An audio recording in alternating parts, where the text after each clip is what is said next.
Genesis 41. Now it happened at the end of 2 full years that Pharaoh had a dream, and behold, he was standing by the Nile.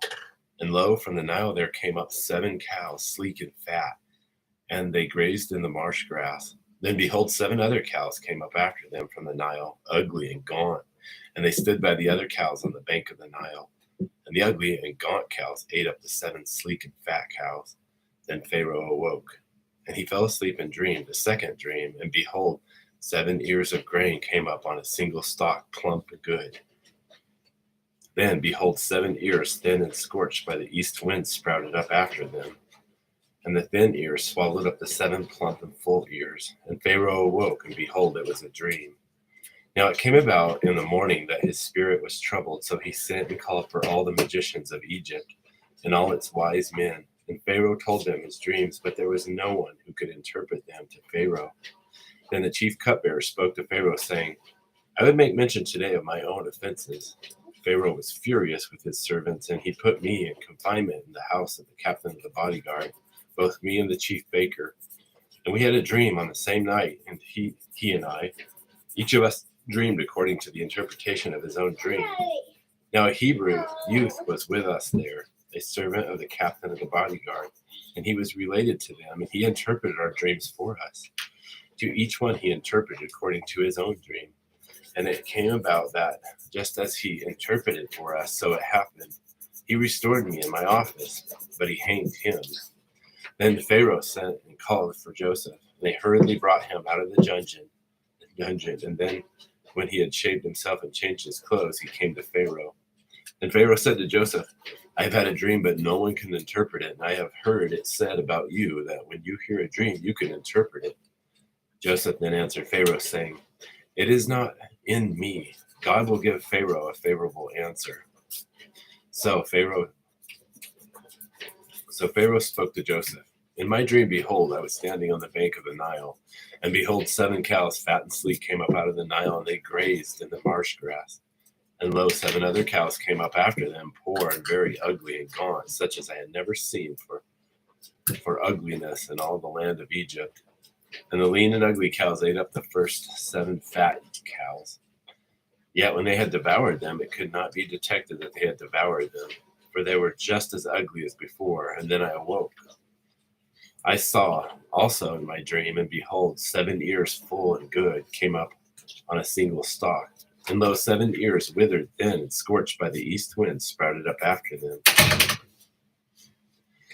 And the thin ears swallowed the 7 good ears. And then I told it to the magicians, but there was no one who could explain it to me. Now Joseph said to Pharaoh, Pharaoh's dreams are all one and the same. God has told Pharaoh what he is about to do. The 7 good cows are 7 years, and the 7 good ears are 7 years. The dreams are one and the same. And the 7 lean and ugly cows that came up after them are 7 years, and the 7 thin ears scorched by the east wind shall be 7 years of famine. It is as I have spoken to Pharaoh. God has shown to Pharaoh what he is about to do. Behold, 7 years of great abundance are coming in all the land of Egypt. And after them 7 years of famine will come, and all the abundance will be forgotten in the land of Egypt, and the famine will ravage the land.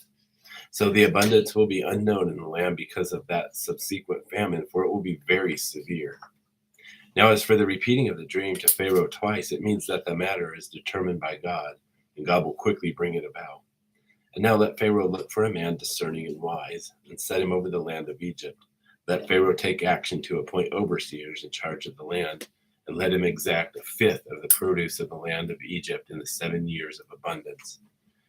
Then let them gather all the food of these good years that are coming, and store up the grain for the food in the cities under Pharaoh's authority, and let them guard it. And let the food become as a reserve for the land for the 7 years of famine which will occur in the land of Egypt, so that the land may not perish during the famine. Now the proposal seemed good to Pharaoh and to all his servants. Then Pharaoh said to his servants, Can we find a man like this in whom is a divine spirit? So Pharaoh said to Joseph, Since God has informed you of all this, there is no one so discerning and wise as you are. You shall be over my house, and according to your command, all my people shall do homage. Only in the throne I will be greater than you. And Pharaoh said to Joseph, See, I have set you over all the land of Egypt. Then Pharaoh took off his signet ring from his hand, and he put it on Joseph's hand, and clothed him in garments of fine linen, and put the gold necklace around his neck. And he had him ride in his second chariot, and they proclaimed before him, "Bow the knee." And he set them over the land of Egypt. Moreover, Pharaoh said to Joseph, "Though I am Pharaoh, yet without your permission, no one shall raise his hand or foot in the land of Egypt."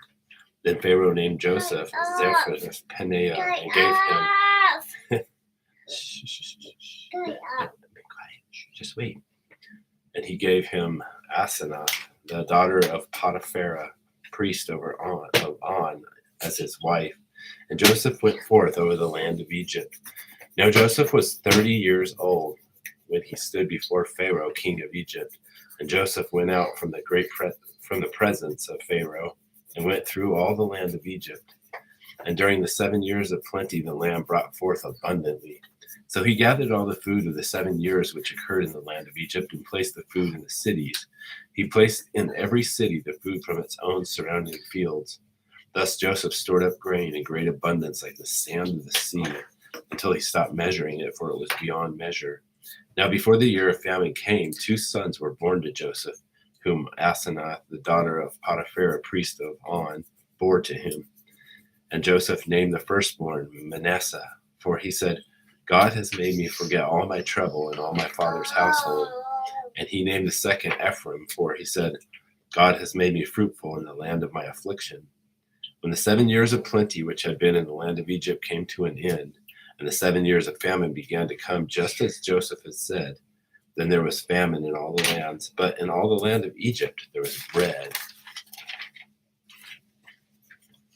So when all the land of Egypt was famished, the people cried out to Pharaoh for bread. And Pharaoh said to all the Egyptians, "Go to Joseph, whatever he says to you, you shall do." When the famine was spread over the face of the earth, then Joseph opened all the storehouses and sold to all the Egyptians, and the famine was severe in the land of Egypt. And the people of all the earth came to Egypt to buy grain from Joseph, because the famine was severe in all the earth.